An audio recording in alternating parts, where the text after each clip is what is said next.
قال رسول الله صلى الله عليه وسلم لا ينهاكم الله عن الذين لم يقاتلوكم في الدين. وقد ورث في حديث الصحيح عن ابن عمر رضي الله عنه سمعت رسول الله صلى الله عليه وسلم يقول إن من أبر البر صلة الرجل أهل وده وأبيه.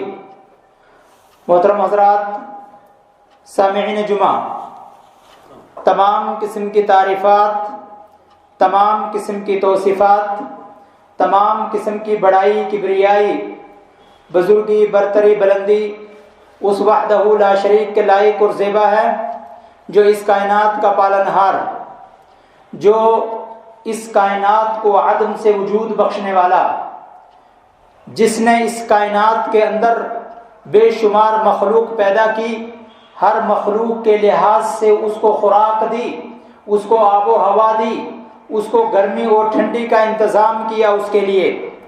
درود و سلام جناب نبی کریم صلی اللہ علیہ وسلم کی ذات مبارکہ پر کہ جنہوں نے اپنے اوپر نازل شدہ دین کو مکمل طریقے سے اس انسانیت تک پہنچایا۔ حضرات گرامی، آج کے جمعے کے اس مختصر سے وقت کے اندر میری یہ کوشش رہے گی کہ ایک دو جمعے میں اولاد کی فضیلت، اس کی اہمیت اور اس کی تربیت کے تعلق سے بات کی گئی تھی۔ آج کوشش یہ ہوگی انشاءاللہ العظیم کہ والدین کے مقام و مرتبہ جو قرآن اور حدیث نے بیان کیا ہے وہ کیا ہے، اور والدین کی اہمیت، والدین کی فضیلت کس بنیاد پر ہے۔ ان دو پوائنٹس پر اپنی مختصر سے وقت کے اندر میں کوشش کروں گا کہ اس کو بیان کروں۔ سب سے پہلے اللہ تبارک و تعالی کے کلام پاک سے جو قرآن کی میں نے آیت تلاوت کی وہ ہے وَقَضَىٰ رَبُّكَ أَلَّا تَعْبُدُوا إِلَّا إِيَّاهُ۔ تیرے رب نے، اے نبی صلی اللہ علیہ وسلم، قضا ربک، تیرے رب نے یہ فیصلہ کر دیا ہے، یہ آرڈر دے دیا ہے، یہ ججمنٹ دے دیا ہے۔ کس چیز کا؟ اللہ تعبدوا الا ایاہ، عبادت کی جتنی اقسام ہیں، عبادت کے جتنے طریقے ہو سکتے ہیں، عبادت کی جتنی قسمیں ہو سکتی ہیں، ساری کی ساری اللہ وحدہ لا شریک کے لائق اور زیبا ہے۔ یہاں تک کہ کھانا کھا کر اگر الحمدللہ نہ کہیں تو کھانے کا حق، کھانے کی اس نعمت کا حق، کھانا کھانے کے لیے جن اعضاء جسمانی کا استعمال کیا ان کا حق ہم پر باقی رہ جاتا ہے۔ اللہ کے رسول صلی اللہ علیہ وسلم نے کہا کہ اگر کھانا کھا کر، پانی پی کر، چائے پی کر، دودھ پی کر جو مذکورہ دعائیں ہیں وہ پڑھ دی، اس کھانے کا حق بھی ادا ہو گیا، اور جن اعضاء کو استعمال کر کے وہ خوراک ہم نے اپنے پیٹ میں ڈالی ان اعضاء کا بھی حق ادا ہو گیا۔ اور اگر الحمدللہ نہیں کہا یا دعائیں جو مذکور ہیں احادیث میں وہ نہیں پڑھی، کھانے کا حق بھی باقی رہ گیا، اور جن اعضاء کا استعمال کر کے پیٹ میں وہ چیز پہنچی ہے ان اعضاء کا حق بھی باقی رہ گیا۔ تو اللہ کے رسول سے اللہ تبارک و تعالی نے کہا کہ لا تعبدوا الا ایاہ، اللہ کے علاوہ کسی کی عبادت نہ کیجیے، اللہ کے علاوہ کسی کو مصیبت میں، کسی کو تنگی میں، کسی کو پریشانی میں مت پکاریے، جب بھی پکارنا ہو تو اللہ کی ذات کو پکاریے۔ وَبِالْوَالِدَيْنِ إِحْسَانًا، اور میری عبادت کے بعد جو سب سے بڑا احسان ہے تمہارے اوپر وہ ہے تمہارے والدین کا، اور والدین کے ساتھ حسن سلوک کرنا۔ اس کے بعد زندگی کے مراحل کو ذکر کیا ہے۔ یہ ایک شارٹ کٹ سٹیٹمنٹ ہے، ایک مختصر سا جملہ ہے جس کی آگے تفصیل بیان فرما رہا ہے قرآن۔ پہلے کہا کہ تیرے رب نے فیصلہ کر دیا دو باتوں کا۔ نمبر ایک بات، عبادت کے اندر اللہ کے ساتھ کسی کو شریک نہیں کرنا۔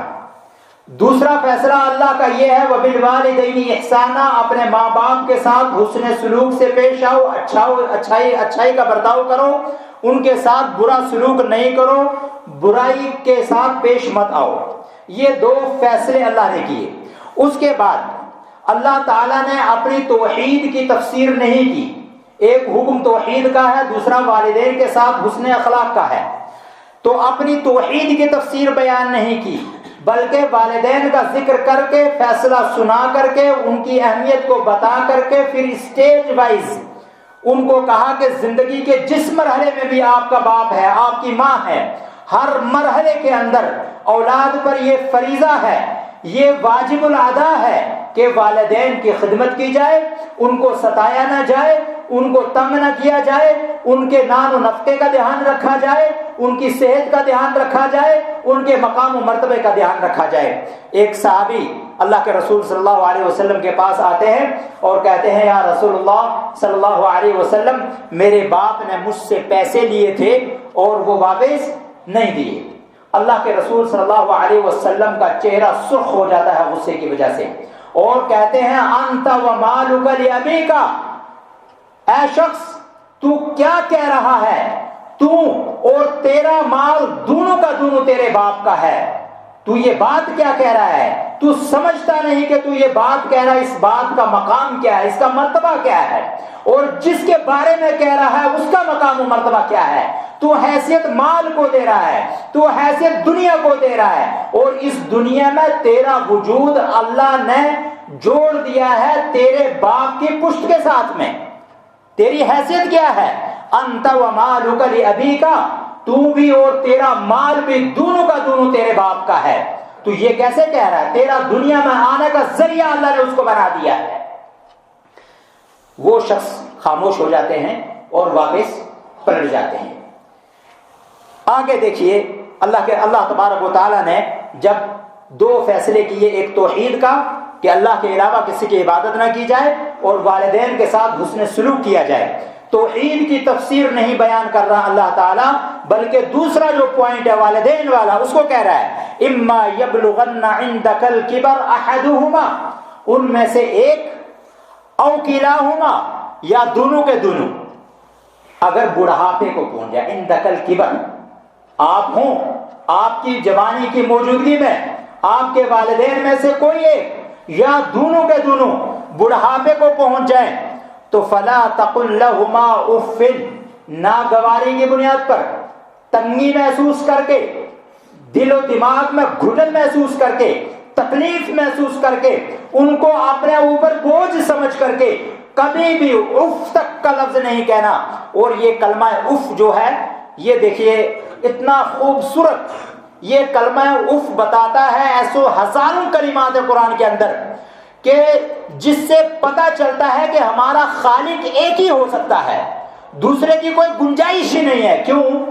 یہ لفظ اف پر اگر ہم غور کریں، یہ لفظ اف پہاڑی میں بھی استعمال کیا جاتا ہے، گوجری زبان میں بھی استعمال کیا جاتا ہے، اردو میں بھی استعمال کیا جاتا ہے، پرشین میں بھی استعمال کیا جاتا ہے، اور انگریزی زبان میں سیم اسی لفظ کے اندر اوہ کا معنی استعمال کیا جاتا ہے، او ایچ۔ کمال کا خزانہ ہے، کیونکہ یہ جو مشینری اللہ نے کریٹ کی ہے اس کا خالق ایک ہی ہے۔ اس کو پتا ہے کہ سب سے سوٹیبل لفظ، سب سے مناسب لفظ اس دماغ کے لیے کیا ہو سکتا ہے جو ہر زمانے میں ہر زبان کے اندر استعمال ہونے والا ہو۔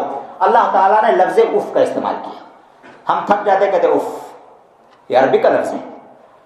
تھوڑا سا چڑھائی چڑھ رہے ہیں، تھوڑا سانس پھول گئی ہے، کہتے ہیں اف، اٹھتے ہیں کہتے ہیں اف، بیٹھتے ہیں کہتے ہیں اف، کوئی ناگواری کا کلمہ ہوتا ہے، ناگواری ہوتی ہے تو کہتے ہیں اف، کیا کر دیا آپ نے۔ یہ اللہ تعالیٰ نے کہا کہ ذرہ برابر بھی دل میں تنگی لا کر اف کا کلمہ بھی نہیں کہنا ہے۔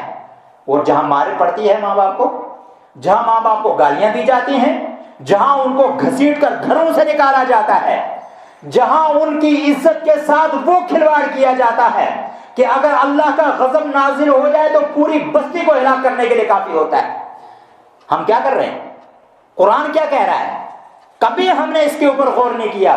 تو اللہ تعالیٰ نے کہا کہ عندک الکبر، کوئی ان میں سے ایک یا دونوں کے دونوں جب بڑھاپے میں پہنچ جائے، جوانی میں انہوں نے اپنا خون پلا کر کے آپ کو پالا ہے اور پوسا ہے، اور آپ کو سوکھے پہ سلا کر خود گیلے پہ سوئے ہیں، آپ کے لیے پورے پورے دن محنت کی گئی ہیں، ماں پورے پورے رات جاگی ہے آپ کے لیے۔ ایک صحابی نے اللہ کے رسول صلی اللہ علیہ وسلم کے وقت میں ایک صحابی نے اپنی ماں کو کندھے پر اٹھایا اور حج کروایا، اور کروانے کے بعد کہا کہ یا رسول اللہ، میں نے اپنی ماں کو اپنے مضبوط کندھوں پر اٹھا کر حج کروایا ہے، وہ رسم ادا کروائی ہے۔ 2-3 حدیثیں ہیں، 2 عمرے کے تعلق سے، 1 حج کے تعلق سے۔ تو کہا کہ اتنی لمبی مسافت میں اپنی ماں کو اپنے کندھوں کے اوپر لے کر کے یہ تیرا فریضہ سنت کا یہ ادا کیا ہے کام، تو کیا میں نے اپنی ماں کا حق ادا کر دیا؟ اللہ کے رسول صلی اللہ علیہ وسلم مسکرا گئے، کہا کہ جو چسکیاں تو نے اس کی چھاتی سے لی ہیں ان کو تو بھول جا، اس میں سے ایک چسکی جو تو نے لی ہے، ایک سپ جو تو نے لی ہے دودھ کی، اس کا بھی حق ادا نہیں ہوا ہے، باقی تو کہاں کی بات کرتا ہے؟ باقی ماں کا حق تو کیسے ادا کر سکتا ہے؟ تو یہ وہ اہمیت ہے کہ اولاد تھوڑا سا کرتی ہے اور بہت شمار کرتی ہے۔ والدین پوری زندگی گفٹ کر دیتے ہیں، پوری زندگی دے دیتے ہیں اولاد کو، اور کبھی یہ نہیں کہتے کہ میں نے تیرے اوپر احسان کیا ہے، میں نے تیرے ساتھ کوئی بھلائی کی ہے، کبھی نہیں جتاتے ہیں۔ اور بیٹا تھوڑا سا ایک کمرہ کیا تیار کر کے دے دیتا ہے، 2-4 دن گاڑی پہ لے کے کیا ہاسپٹل چلا جاتا ہے، کہتا اب میں تھک گیا ہوں، اب میں پریشان ہو گیا ہوں، اب مجھے یہ ذمہ داری ہے، اب مجھے وہ ذمہ داری ہے۔ نہیں، ساری ذمہ داری نبھانی ہے، کیونکہ جب تو چھوٹا تھا تجھے دنیا کا کوئی پتہ نہیں تھا، تجھے زبان نہیں آتی تھی، تجھے کھانا نہیں آتا تھا، تجھے چلنا نہیں آتا تھا، تیرے ماں باپ نے تو کبھی نہیں کہا تجھے کہ مجھے اور بھی ذمہ داریاں ہیں۔ 50 کام چھوڑ کر کے تیرے پیچھے تیری ماں دوڑتی رہی، تیرے پیچھے تیرا باپ دوڑتا رہا، اور پورا دن گرمی نہیں دیکھی، سردی نہیں دیکھی، اپنا آرام نہیں دیکھا، اور غیر ملکوں کا سفر کر کے پیسے کما کے لا کر کے تجھے پالنے کی کوشش کی، تیرے لیے آشیانہ بنانے کی کوشش کی، تجھے آرام دلانے کی کوشش کی۔ آج تو اپنے پاؤں پر کیا چلنے لگا کہ تو احسان کرنے لگا ماں باپ کے اوپر۔ تو اللہ تبارک و تعالی نے کہا اما یبلغن عندک الکبر، اے انسان، اگر بڑھاپے کی حالت میں ان میں سے کوئی ایک یا دونوں کے دونوں بڑھاپے کو پہنچ جائیں، اور تجھے اللہ نے صحت دے رکھی ہو، تجھے اللہ نے جوانی دے رکھی ہو، تجھے اللہ نے وقت دے رکھا ہو، تجھے اللہ نے مال دے رکھا ہو، تو اس کے بدلے میں تو اپنے ماں باپ کی خدمت کر کے اگر جنت نہیں حاصل کر سکا، تیرے اتنا بدقسمت انسان دنیا کا کوئی نہیں ہوگا۔ کہا کہ اما یبلغن عندک الکبر، اگر بڑھاپے میں پہنچ جائے ان میں سے ایک او کلاہما فلا تقل لہما اف، اے میرے بندے تھکنا نہیں، تیرا باپ بھی نہیں تھکا، تیری ماں بھی نہیں تھکی، انہوں نے کبھی تجھے نہیں پھینک دیا کہ یہ میں ٹھنڈے بستر پر کیوں سوؤں، میں پیشاب کیے ہوئے بستر پر کیوں سوؤں، اس کو کیوں نہ سلاؤں، یہ تو زبان بھی نہیں کھول سکتا ہے، میں سوؤں گی گرم بستر کے اوپر، اس کو ڈالوں گی ادھر، روئے گا تھوڑی دیر اور کیا کرے گا۔ لیکن انہوں نے تو نہیں کیا، کیوں؟ اللہ نے وہ قدرتی طور پر ان کے دلوں میں تیری محبت ڈال دی تھی، وہ تیرے خلاف نفرت بھی ڈال سکتا تھا، وہ تیرے خلاف عداوت بھی ڈال سکتا تھا، وہ تجھے جدا بھی کروا سکتا تھا۔ اللہ نے جب ان کے دل کو تیرے لیے ملائم کر دیا، تیرے لیے نرم کر دیا کہ تیری ہر خواہش پر دونوں کے دونوں مر مٹتے تھے، آج تیری ذمہ داری بنتی ہے کہ تو بھی ماں باپ کے ساتھ اسی طریقے سے کر۔ فلا تقل لهما اف، ایک تو اف تک نہیں کہنا ہے، دوسرا لفظ ولا تنہرهما، نہر ینہر کا مطلب ہوتا ہے جھڑکنا، ڈانٹنا، اور سورہ ضحیٰ کے اندر بھی یہ لفظ آیا ہے وَأَمَّا السَّائِلَ فَلَا تَنْهَرْ، وَأَمَّا السَّائِلَ فَلَا تَنْهَرْ، مانگنے والے کو ڈانٹنا جائز نہیں، اطمینان کے ساتھ، سکون کے ساتھ، خوش اسلوبی کے ساتھ انکار کرنا درست ہے، یہ حق ہے انکار کرنے والے کا، لیکن اس کو ڈانٹنا، اس کو برا بھلا کہنا، اس کو عار دلانا، اس کو شرم دلانا اس کے اوپر، یہ جائز نہیں ہے، کیونکہ وہ اللہ کے نام سے ہاتھ پھیلاتا ہے۔ اللہ کے رسول صلی اللہ علیہ وسلم کو کہا گیا وَأَمَّا السَّائِلُ، اگر کوئی مانگنے والا آئے وہ سوال کرے اللہ کے نام سے فَلَا تَنْهَرْ، اس کو ڈانٹیے مر۔ یہاں بھی کہا ہے وَلَا تَنْهَرْهُمَا، ماں باپ کو ڈانٹیے مت، ماں باپ کو اونچی الفاظ سے مت بولیے، ماں باپ کو رف لینگویج استعمال مت کیجیے، ماں باپ کو آنکھیں مت دکھائیے، ماں باپ کو تیور مت دکھائیے، چہرے کے اوپر شرنک مت ڈالیے، جھریاں کریٹ مت کیجیے غصے کی وجہ سے۔ یہ جوانی کا ابلتا ہوا خون اللہ کا دیا ہوا، جس کا ذریعہ یہ ماں باپ بنے ہیں، ان کے لیے جھکا دیجیے اپنے بازوؤں کو، اپنے دل کو جھکا دیجیے، اپنی آنکھوں کو جھکا دیجیے، یہ سمجھ کر کے کہ اللہ کا حکم ہے، اللہ نے اپنے حکم کے مطابق ان کو میرے تابع بنا کے رکھا، مجھے ان کے تابع بنا کے رکھا تھا، ان کو ایک وقت میرا خادم بنا کے رکھا اللہ تعالیٰ نے، آج مجھے موقع ملا ہے ان کا خادم بننے کا، اسی طریقے سے اسی خوش اسلوبی سے میں بھی ان کی خدمت کروں۔ یہ احساس یہ آیت دلواتی ہے۔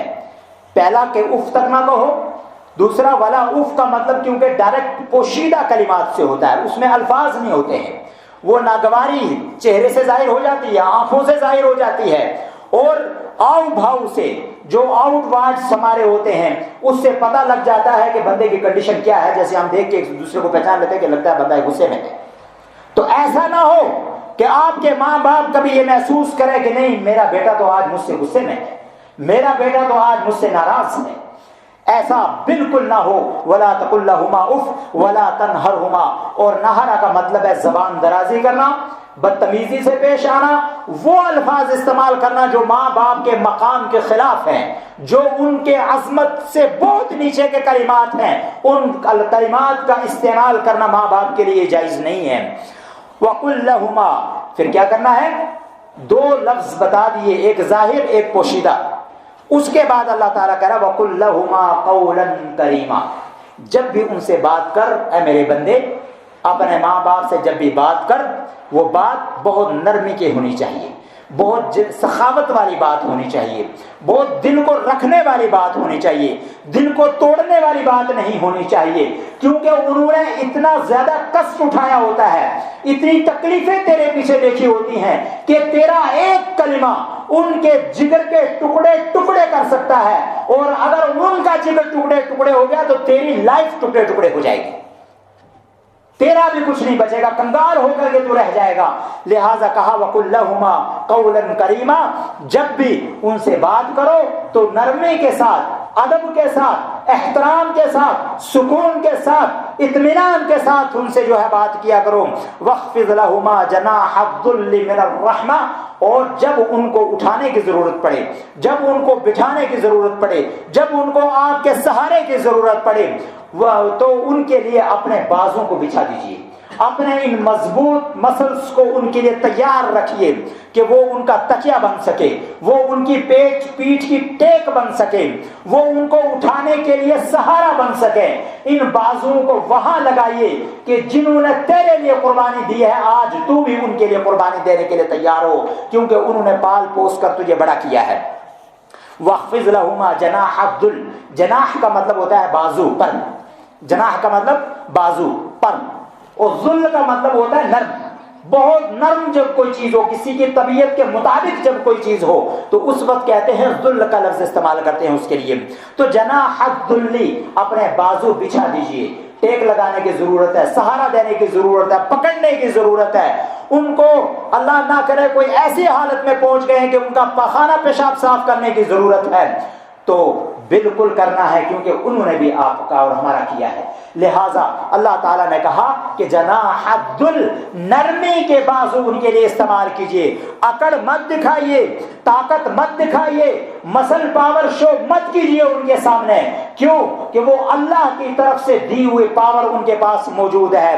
تو کہا کہ وَاخْفِضْ لَهُمَا جَنَاحَ الذُّلِّ، ان دونوں کے لیے نرمی کے بازو بچھا دیجئے، من الرحمہ، اور غصے سے نہیں، احسان جدا کر کے نہیں، بلکہ احسان کا بدلہ چکانے کے لیے، بلکہ احسان مند بننے کے لیے ان کے لیے جھکا دیجئے۔ وَقُلْ رَبِّ ارْحَمْهُمَا كَمَا رَبَّيَانِي صَغِيرًا، دیکھیے کتنا اہم اللہ تعالیٰ نے کہا کہ پھر یہیں تک بس مت کرنا کہ تو سوچے کہ یہی بات ختم ہو گئی ہے، بلکہ جب دعا کا موقع ملے، جب تو اپنے عبادت میں ہو، خلوت میں ہو، جلوت میں ہو، تنہائی میں ہو، کہیں جب بھی تجھے تیرے والدین یاد آئیں تو آپ کہیے ربی، اے میرے رب العالمین، تو نے میرے ماں باپ کو میرا سہارا بنا دیا تھا، میں بولنا نہیں جانتا تھا، کھانا پینا نہیں جانتا تھا، اچھے اور برے کی تمیز نہیں جانتا تھا، تو نے سارا کام میرا ان سے کروایا، اے میرے رب اتنی نعمت کرنے والا تو میرے اوپر ہے،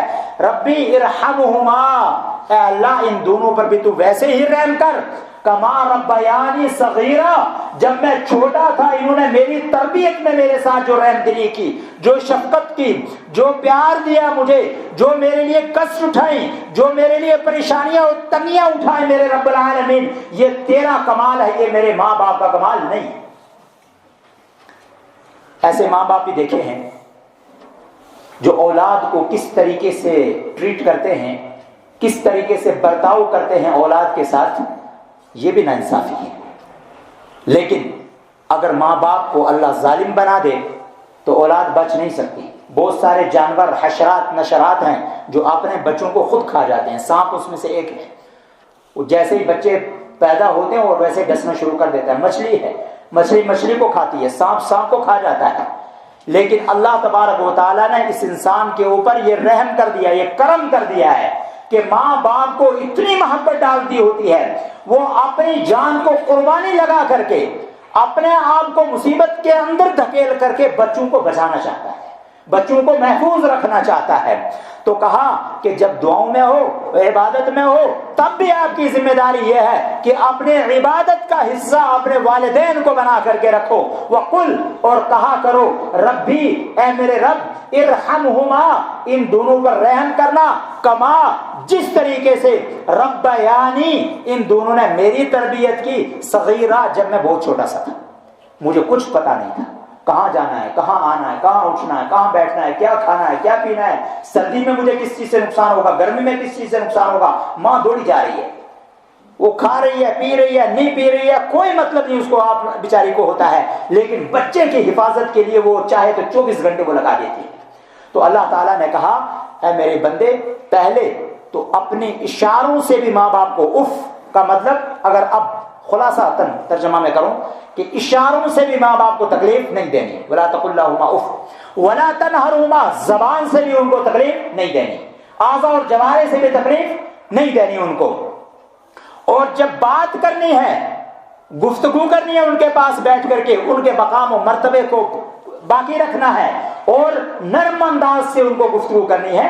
وہ تھوڑے چڑچڑے پن بھی ہو سکتا ہے ان کے اندر، غصہ بھی ان کو جلدی آ سکتا ہے، اور یہ قرآن نے خود بتا دیا ہے سورہ یاسین میں، ہاں، اعوذ باللہ من الشیطان الرجیم، ومن نعمرہ ننکسہ فی الخلق، ومن نعمرہ، عمر یعمر، لمبی عمر دینا، ومن نعمرہ، اللہ تعالیٰ کہتا ہے ہم جس کو عمر دراز کر دیتے ہیں، لمبی عمر دے دیتے ہیں، بڑھاپے میں پہنچا دیتے ہیں، ننکسہ فی الخلق، تو خلقت میں، پیدائش میں، تکلیف میں اس کو ہم الٹ دیتے ہیں، سیدھا سیدھا۔ بہت سارے لوگوں نے ترجمہ کیا ہے کہ جب بوڑھا ہوتا ہے تو ہم بوڑھے کو بچہ بنا دیتے ہیں، بوڑھے کو بچہ بنا دیتے ہیں۔ کیسے بچہ بنا دیتے ہیں؟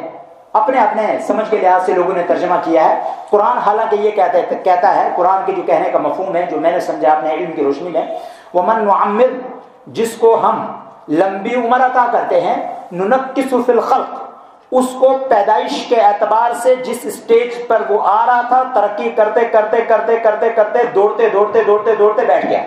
شروع میں بھی بیٹھا ہوا تھا، پھر کھڑا ہونا شروع کیا، پھر اس کے بعد چلنا شروع کیا، اس کے بعد دوڑنا شروع کیا، اس کے بعد پسینہ بہانا اور خون بہانا شروع کیا، اس کے بعد پھر ہم نے بٹھا دیا۔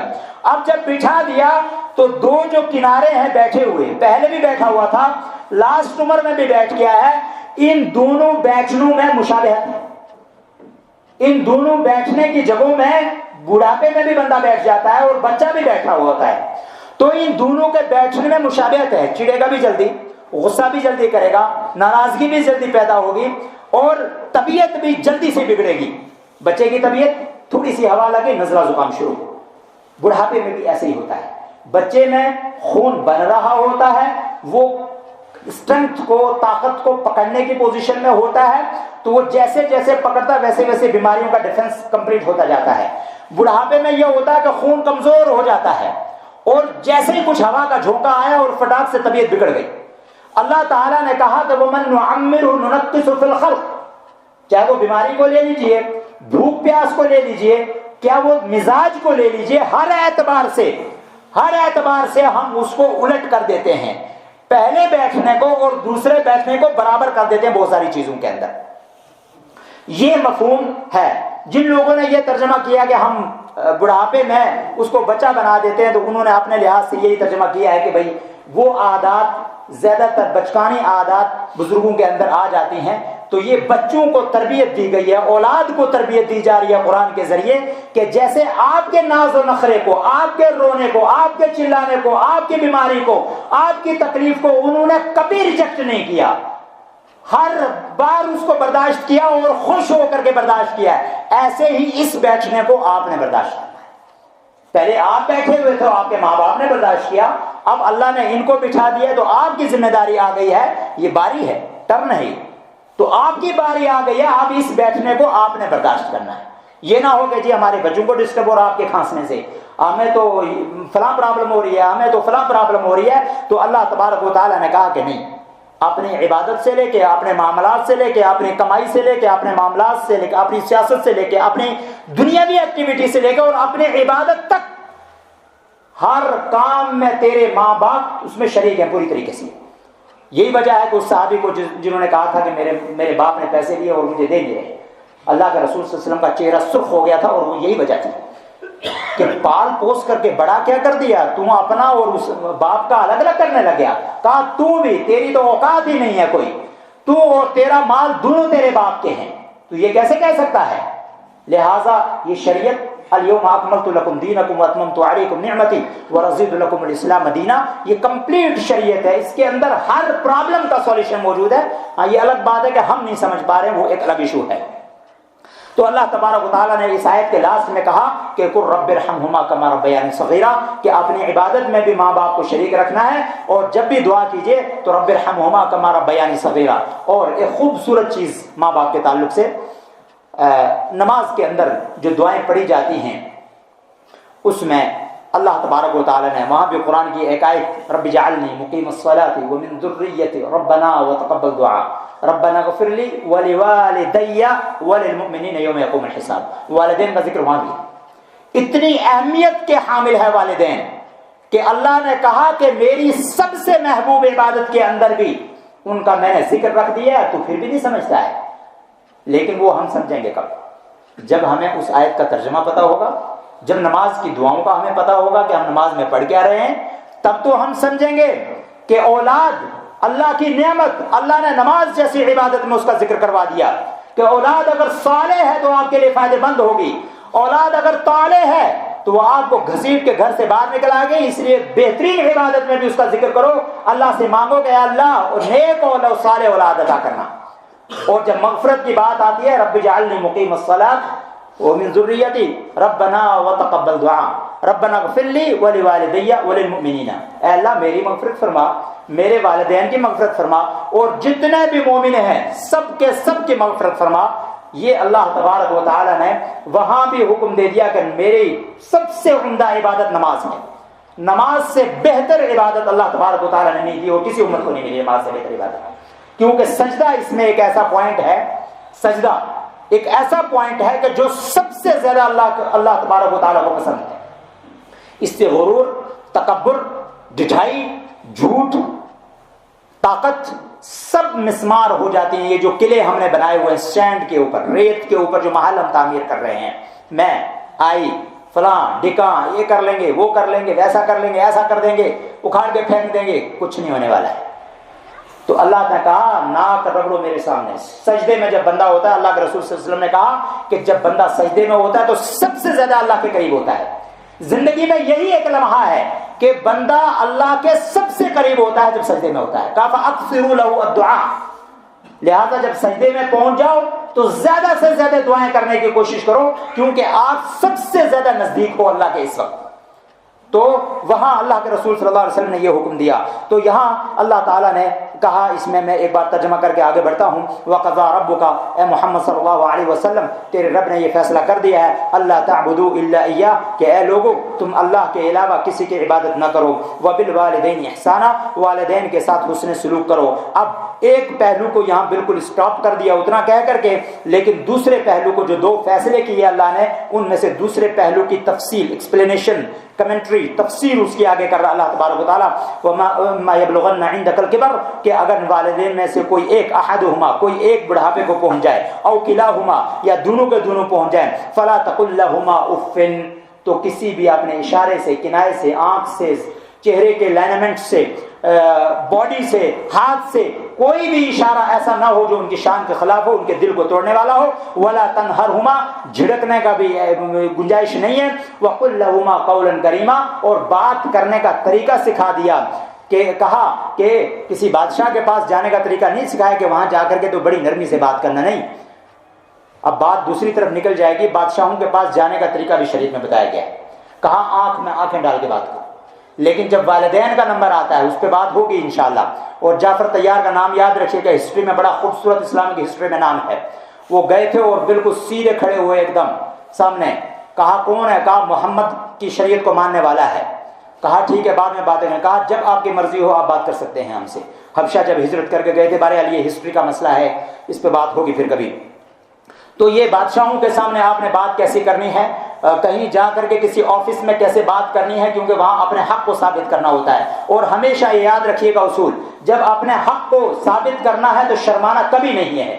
جو اپنے حق کو ثابت کرنے میں شرما گیا وہ زندگی میں کچھ نہیں کر پائے گا، وہ اللہ کی عبادت بھی صحیح نہیں کر پائے گا، اس کی عبادت بھی صحیح نہیں ہوگی۔ جو اپنے حق کو ثابت کرنے میں نگاہ نیچے رکھے گا نہیں، اور بہت ساری جگہ نگاہ نیچے رکھنے کی۔ جب حق ثابت کرنا ہے تو سامنے والے کی آنکھ میں آنکھ ہونی چاہیے، تاکہ اس کو پتا چلے کہ یہ حق لینا جانتا ہے۔ اور جب اپنے پاس ہو کسی کا حق تو بغیر مانگے اس کے گھر پہنچا دینا چاہیے، کیونکہ وہ تلوار ہے گلے پر، کبھی بھی ہمارا گلا کٹ سکتا ہے اس سے۔ تو بہرحال بات دوسری طرف نکل جائے گی۔ تو کہا کہ جب ماں باپ سے بات کرو طریقہ سکھا دیا، قول کریم کہو۔ کریم کا مطلب اللہ تعالیٰ نے اپنی صفت بھی کریم بیان کی ہے قرآن کریم کے اندر۔ قرآن کی ایک صفت بھی کریم ہے، اللہ کی صفت بھی ایک کریم ہے۔ کہا معمولی بات نہیں کرنی، ان کے لیول کے مطابق الفاظ، ان کے لیول کے مطابق جملے، ان کی عزت کے قدر کے مطابق آپ کا ایکشن ہونا چاہیے۔ اس کے برخلاف ہوگا تو پکڑے جاؤ گے بری طریقے سے۔ وَقُلْ لَهُمَا قَوْلًا كَرِيمًا، بہت عمدہ اور بہت خوبصورت نرمی والی بات ان سے کہنی ہے۔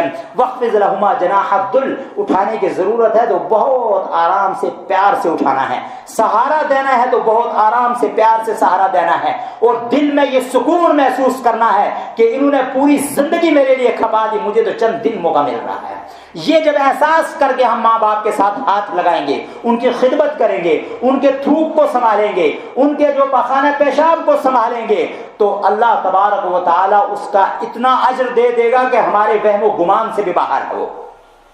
تو کہا وَاخْفِضْ لَهُمَا جَنَاحَ الذُّلِّ، اپنے بازوں کو نرم کر کے ان کے سامنے پیش کیجئے۔ من الرحمتی، اور رحمت کا لفظ ایک نرمی کا لفظ، دوسرے شفقت کا لفظ بھی لگا دیا ہے۔ کہا سختی نہیں ہونی چاہیے۔ ہم پتھر بھی پتھر اٹھاتے وقت ہمارے ہاتھ کی کیفیت کیا ہوتی ہے؟ عام وزن اٹھاتے وقت ہمارے ہاتھ کی پوزیشن کیا ہوتی ہے؟ ہم سخت رکھتے ہیں اس کو، کیونکہ وہ چیز سخت ہوتی ہے۔ یہاں کہا وَاخْفِضْ لَهُمَا جَنَاحَ الذُّلِّ، نرم بازو بنائیے۔ پھر کیا کہا؟ من الرحمتی، اس میں آپ کے دل کی نرمی شامل ہونی چاہیے، کہ وہ بازو بھی ہارڈ نہ آپ کر لیں کہ ان کی پیٹھ کو، ان کے بازو کو، ان کے کندھے کو تکلیف ہو۔ قرآن کے عربی کے اندر گھسیے، آپ پتہ لگے گا خدا کی قسم کہ قرآن کیا کہنا چاہتا ہے۔ ذل کا لفظ الگ ہے اور رحمہ کا لفظ ایک ہی ساتھ استعمال کیا۔ گھر میں جا کے آرام سے سورہ بنی اسرائیل کا یہ 1 2 3 تیسرا رکوع یہاں سے شروع ہو رہا ہے، وَقَضَىٰ رَبُّكَ أَلَّا تَعْبُدُوا، اس کو پڑھ کے دیکھیے گا ترجمہ، اور لغت میں اٹھا کے دیکھیے گا کہ اس کا کیا میننگ نکلتا ہے۔ کہا کہ وَاخْفِضْ لَهُمَا جَنَاحَ الذُّلِّ، نرم رکھیے، ہمیشہ تیار رکھیے، من الرحمتی، دل سے یہ احساس ہو کہ رحمت کے بازو ہیں، انہوں نے میرے ساتھ شفقت کی ہے، میرے ساتھ رحمت کی ہے، اللہ نے ان کو دل کو میرے لیے نرم بنا دیا تھا، آج میں اور میرے بازو ان کے لیے نرم ہو جائے۔ یہ وہ مقام ہے، یہ وہ مرتبہ ہے ماں باپ کا۔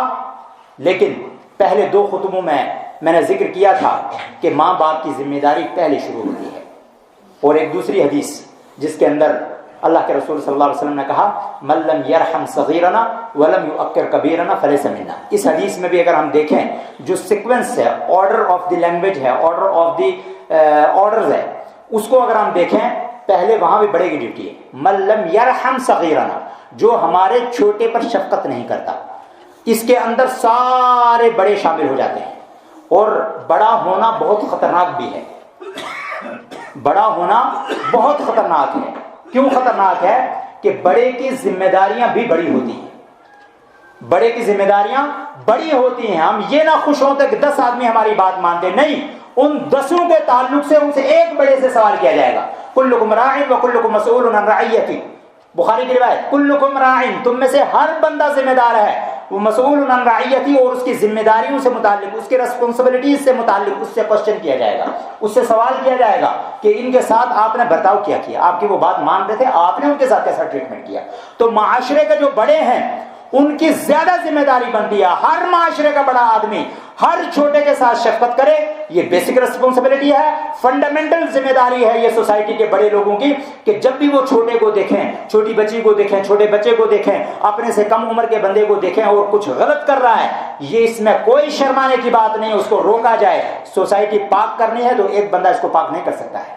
سوسائٹی تعمیر ہوتی ہے جیسے گھروں کو تعمیر کیا جاتا ہے, اسکول تعمیر ہوتے ہیں, مسجدیں تعمیر ہوتی ہیں, سوسائٹی کو کنسٹرکشن کیا جاتا ہے. اور ڈگریوں سے کبھی سوسائٹی کنسٹرکشن نہیں ہوتی.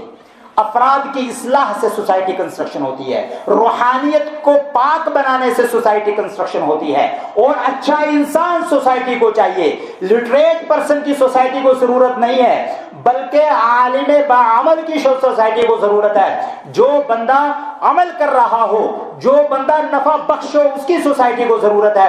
اور جو نفع بخش نہ ہو, جو بندہ شر پھیلانے والا ہو, فساد پھیلانے والا ہو, فتنے پھیلانے والا ہو, منافقت پھیلانے والا ہو, سوسائٹی کو اس کو قطعاً ضرورت نہیں ہے. کلکم راع وکلکم مسئول عن رعیتہ, ہر بندہ ذمہ دار ہے اور اس کے ماتحت جتنے بھی ہیں ان سے سوال کیا جائے گا. من لم یرحم صغیرنا ولم یؤکر کبیرنا فلیس منا, جو ہمارے چھوٹے پر شفقت نہیں کرتا, جو ہمارے چھوٹے کی ساتھ رحمدلی نہیں کرتا, اس کی پرورش نہیں کرتا, اس کی تربیت نہیں کرتا, اس کو مس گائیڈ کرتا ہے, مس لیڈ کرتا ہے, وہ ہمارے طریقے پر نہیں ہے. طریقہ کون سا ہے؟ وَأَنَّ هَذَا صِرَاطِي مُسْتَقِيمًا فَاتَّبِعُوهُ. قرآن کہہ رہا ہے وَأَنَّ هَذَا صِرَاطِي مُسْتَقِيمًا, یہ میرا سیدھا راستہ ہے. قرآن کریم اور حدیث رسول صلی اللہ علیہ وسلم یہ سیدھا راستہ ہے. فَاتَّبِعُوهُ, اے لوگو اس کی پیروی کرو, ادھر ادھر مت بھٹکو. قرآن اور حدیث کے بیچ میں کسی کو لا کر کے کھڑا مت کرو, اور کسی کی بات کو دین مت سمجھو جب تک قرآن اس کی تصدیق نہیں کرتا. کسی کی بات کو شریعت مت سمجھو جب تک حدیث اس کی تصدیق نہیں کرتی. جب تک قرآن اور حدیث کسی کی بات کی تصدیق نہ کر لے, ہم محتاج ہیں, ہماری باتیں محتاج ہیں, ہماری فکر محتاج ہے قرآن کریم کی اور حدیث رسول صلی اللہ علیہ وسلم کی. حدیث اور قرآن کسی کے فکر کا, کسی کے بڑے ہونے کا, کسی کے چھوٹے ہونے کا محتاج نہیں ہے اور قیامت تک نہیں رہے گا. ہمیں اپنے آپ کو بدل کے اس کے مطابق کرنا ہے, رولز کے مطابق ہم نے اپنے آپ کو بنانا ہے. شریعت کو اپنے مطابق ڈھالنے کی ضرورت نہیں ہے کیونکہ وہ مکمل ہو چکی ہے اور ہم ابھی مکمل نہیں. ہمیں اپنے آپ کو مکمل کرنا ہے. الایمان یزید و ینقص واذا ذکر اللہ وجلت قلوبہم, سورہ انفال کے اندر اللہ تعالیٰ نے خود کہا واذا ذکر اللہ, جب اللہ کا ذکر ان کے سامنے کیا جاتا ہے, وجلت قلوبہم, ان کے دل دہل جاتے ہیں, ویزدادوہم ایمانا, اور ان کا ایمان بڑھ جاتا ہے. اور جو چیز بڑھے گی وہ گھٹے گی بھی. اس کا مطلب یہ ہے کہ ایمان گھٹتا بھی ہے اور ایمان بڑھتا بھی ہے. ایمان بڑھے گا جب اعمال اچھے زیادہ ہوں گے, اور جب اچھے اعمال کم ہوں گے, برائیاں زیادہ ہوں گی, تو ایمان کا گراف نیچے کی طرف جائے گا. اور جتنا ایمان کا گراف نیچے کی طرف جائے گا اتنے فساد سوسائٹی میں ہوں گے, اتنے فتنے سوسائٹی کے اندر کریٹ ہوں گے. لہٰذا ضرورت اس بات کی ہے کہ پہلے ماں باپ کی ذمہ داری شروع ہوتی ہے, وہ اولاد کی تربیت کریں کیونکہ وہ ان کا حق ہے. اور جب اولاد جب بڑی ہو جائے, ماں باپ بڑھاپے کو پہنچ جائے, تو اس وقت اولاد کی ذمہ داری شروع کی جاتی ہے. کسی کے بدلے میں کسی کی ذمہ داری کو ختم نہیں کیا جا سکتا. ماں باپ نے اگر نہیں پڑھایا, اولاد کو یہ اجازت پھر بھی نہیں ہے کہ اولاد بدتمیزی کرے ماں باپ کے ساتھ, ان کے ساتھ غلط طریقے سے پیش آئے, ان کے کھانے پینے کے اندر تنگی پیدا کرے, رہائش کے اندر تنگی پیدا کرے, بالکل نہیں. اور وہ لاجک کیا ہے ایکچولی؟ ماں باپ کی خدمت قرآن نے جو فرض قرار دی ہے, انشکر لی ولوالدیک والی المصیر. انشکر لی, اللہ کیا کہہ رہا ہے؟ انشکر لی, اے انسان میرا شکر ادا کر. وَلِوَالِدَيَّ وَلِوَالِدَيْكَ، اور اپنے ماں باپ کا شکر کرو، ان کا احسان مند رہو۔ وَإِلَيَّ الْمَصِيرُ، تینوں کلمے کا تعلق، میرا شکر اس لیے ادا کرو کہ میں نے تم کو ماں باپ عطا کیے جنہوں نے تمہاری حفاظت کی۔ اصلی محافظ اللہ ہے، لیکن اللہ نے یہ دو شخص ایسے پیدا کر دیے ہوتے ہیں اپنی اولاد کے لیے کہ جو ہر طریقے کی انکنڈیشنل قربانی، انکنڈیشنل سیکریفائس، بغیر کسی شرط کے۔ بچے تو پھر بھی شرط لگا دیتے ہیں، نہیں پاپا جی اتنے دوں گا اتنے نہیں دوں گا، لیکن باپ نے تو کبھی کنڈیشن نہیں لگائی، ماں نے تو کبھی کنڈیشن لگائی 2 رات جاگوں گی تیسری رات نہیں جاگوں گی، کبھی نہیں کنڈیشن لگائی۔ بچے کنڈیشن لگاتے ہیں، تو ہمیں سمجھ جانا چاہیے کہ ہمیں کنڈیشن نہیں لگانی چاہیے۔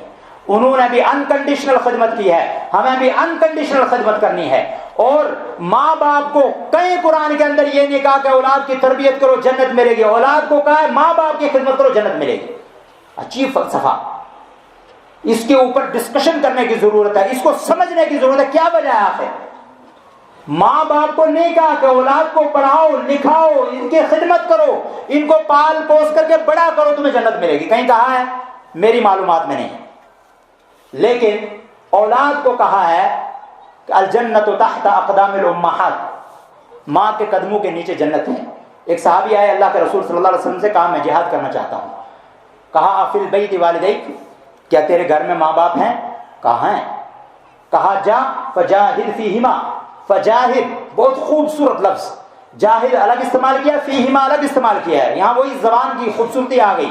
جاہد محنت کر، اور جاہد اس محنت کو کہتے ہیں جہاں پر جا کر ہم یہ کہتے ہیں یار بس آج تو تھک گیا، آج تو جسم جواب دے گیا ہے۔ اللہ کے رسول صلی اللہ علیہ وسلم نے کہا جاہد، اسی سے جہاد ہے، کہا جاہد فیہما، ان دونوں میں جا کے جہاد کرو، وہاں اپنی اسٹرگل لگاؤ، وہاں اپنی طاقت لگاؤ، وہاں اپنا دماغ لگاؤ، وہاں اپنی مال لگاؤ، دولت لگاؤ، وقت لگاؤ وہاں پر، وہاں جہاد میں آپ کی ضرورت ابھی نہیں۔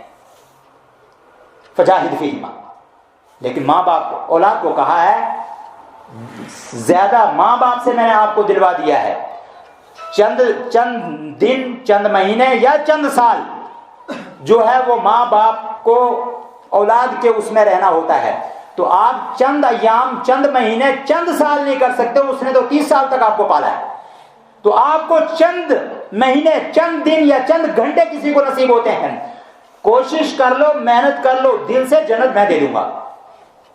انشکر لی، میرا شکریہ ادا کرو، انشکر ولی والدیک، وہاں وہی محذوف ہے، واو لگا ہے، انشکر لی ولی والدیک، یعنی شکر کا وہاں بھی لفظ محذوف ہے۔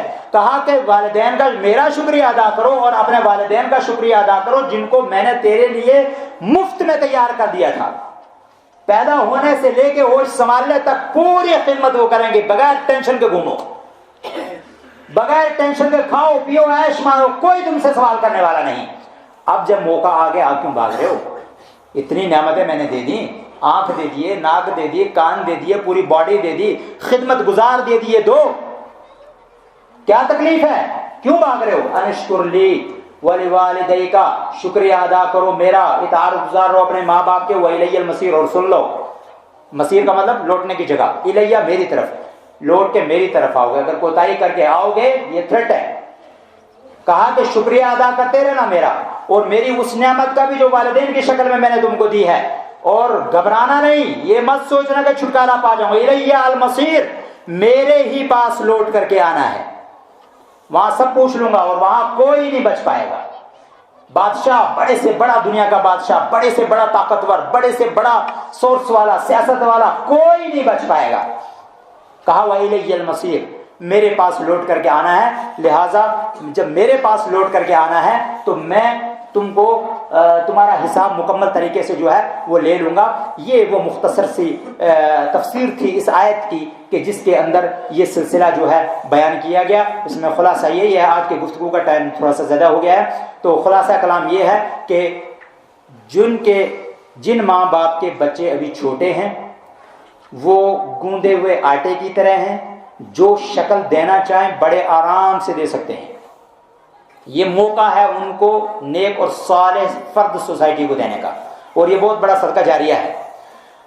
جن کے بچے بڑے ہو گئے ہیں ان کو میری طرف سے قرآن کی روشنی میں یہ وصیت ہے، اپنے نفس کو بھی اور سارے حضرات کو جن کے ماں باپ زندہ ہیں ان کی خدمت کریں، ان کی بات کو مانیں، ان کے علاوہ بچنا بہت مشکل ہے۔ قرآن کے الفاظ سن لیے، حدیث کے الفاظ سن لیے ہیں، ماں باپ کی خدمت کرنا، آنکھیں مت دکھائیے، یہ خون چند دن گرم رہے گا، اس کے بعد اس نے ٹھنڈے ہونا ہے، اور جب یہ ٹھنڈے ہو کے ستاتا ہے تو بہت بری طریقے سے ستاتا ہے، بہت خطرناک انداز سے ستاتا ہے۔ لہذا اس ٹھنڈے خون کو گرم ہونے پر مجبور نہ کیا جائے، ان ٹھنڈی ہڈیوں کو گرمائش دینے پر مجبور نہ کیا جائے، اس جھریوں والی چمڑی کو ٹائٹ ہونے پر مجبور نہ کیا جائے۔ جس دن اس کی کیفیت بدلے گی ہماری زندگی تار تار ہو جائے گی اور ایک لمحہ بھی مہلت نہیں ملے گی۔ لہذا نئی جنریشن کو، اپنے چھوٹے بچوں کو، اپنے چھوٹے بھائیوں کو میری یہ وصیت ہے کہ ماں باپ یہ جنت کے دروازے ہیں، لہذا ان کی خدمت کریں، ان کے ساتھ اس جوش کو، جذبے کو محبت کے ساتھ ان کے سامنے پیش کریں، دعائیں لیں۔